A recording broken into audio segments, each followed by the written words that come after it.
खबर है यूपी से, जहां वीआईपी पार्टी के प्रत्याशी भरत भैया ने अपना नामांकन दाखिल किया। जी हां, खबर है यूपी के जनपद मऊ में मधुबन विधानसभा के वीआईपी पार्टी के प्रत्याशी भरत भैया ने अपना नामांकन करते हुए प्रेस वार्ता में बोला कि जो अब तक उस विधानसभा में विकास नहीं हो पाया है, उस विकास को मैं करके दिखाऊंगा। देखें मऊ से दीवान चंद गौतम की यह रिपोर्ट। पंडित दीनदयाल उपाध्याय जी, श्यामा प्रसाद मुखर्जी के विचारों से थोड़ी पार्टी भटक रही है जी।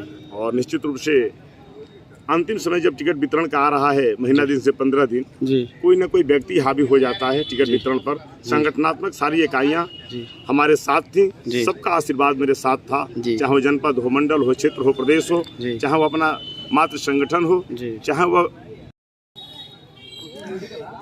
भरत भैया विधानसभा मधुबन में अब इतना सेवा की है बीजेपी का, और सारी जनता के जुबान से भरत भैया का नाम चल रहा था, लेकिन अचानक बीजेपी के साथ कैसा क्या हो गया कि मतलब टिकट वितरण करते समय बीजेपी में व्यक्तिवाद हावी हो जा रहा है जी, संगठनात्मक ढांचा ध्वस्त हो जा रहा है जी, और जनता में ही मेरा नाम नहीं है जी, बीजेपी में भी सारे फोरम पर मेरा नाम था और अंतिम समय में भी दिल्ली में मेरा नाम था जी। लेकिन बीजेपी का टिकट और विधानसभा मधुबन का जो चुनाव है 2007 के विधानसभा चुनाव में जनता दल यू को दे दिया, 2012 के चुनाव में जनवादी पार्टी को दे दिए, 2017 के चुनाव में बहुजन समाज पार्टी से आए हुए दल बदलू को दल बदलवाद का शिकार बना दिए, 2022 के चुनाव में वंशवाद का शिकार बना दिए। इस नाते मधुबन में क्रांति हो गई है, लोकतांत्रिक क्रांति है ये, और मधुबन की जनता ने इसी नाते तो उत्तर प्रदेश की 403 विधानसभा में पहली विधानसभा मधुबन है जहां भारतीय जनता पार्टी की पूरी यूनिटी भंग हो गई है। आज उनके चुनाव संचालन समिति, उनके मंडल अध्यक्ष, सेक्टर संयोजक, अब जिले से लेकर क्षेत्र के पदाधिकारी सब भरत भैया के साथ खड़े हैं। तो भाजपा वहाँ रामविलास चौहान है ही नहीं है। विधानसभा में इतना सड़कें खराब हो गई है, दुबारी मोड़ से जरमगिरी तक।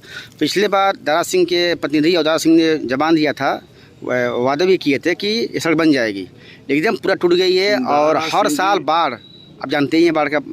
जो हमारे विधायक मधुबन के थे, उनके जीवन में विकास विजन है ही नहीं जी। उनके जीवन में भोग विलास, अपने परिवार का संरक्षण और दल बदल करके दिल्ली लखनऊ में सत्ता का सुख और आनंद उठाना ही उनका जीवन का उद्देश्य है। इस नाते मधुबन विधानसभा, मैं कहूं कि त्राह्याम मचा हुआ है। पूरी सड़कें जर्जर हो गई हैं, कहीं हॉस्पिटल में न दवा है न डॉक्टर है।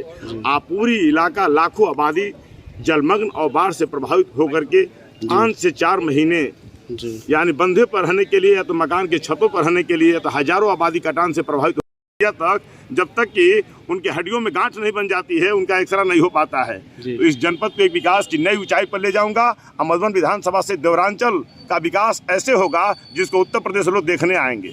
प्लास्टिक डाल कर सोने के लिए विवश है। यह लड़ाई विकास की है, यह लड़ाई जो है कि गरीबों के सम्मान की है। यह लड़ाई देवरांचल से लेकर पश्चिमांचल, और मैं कहूँ कि पूर्वी से छोर से लेकर यानी आजमगढ़ के बॉर्डर, अजमतगढ़ के बॉर्डर के पास से हमारी विधानसभा शुरू होती है, रामगढ़, खंतिया, कटियारी, सरबतपुर, करमपुर, और बलिया के वो भागलपुर पुल तक मेरी विधानसभा है।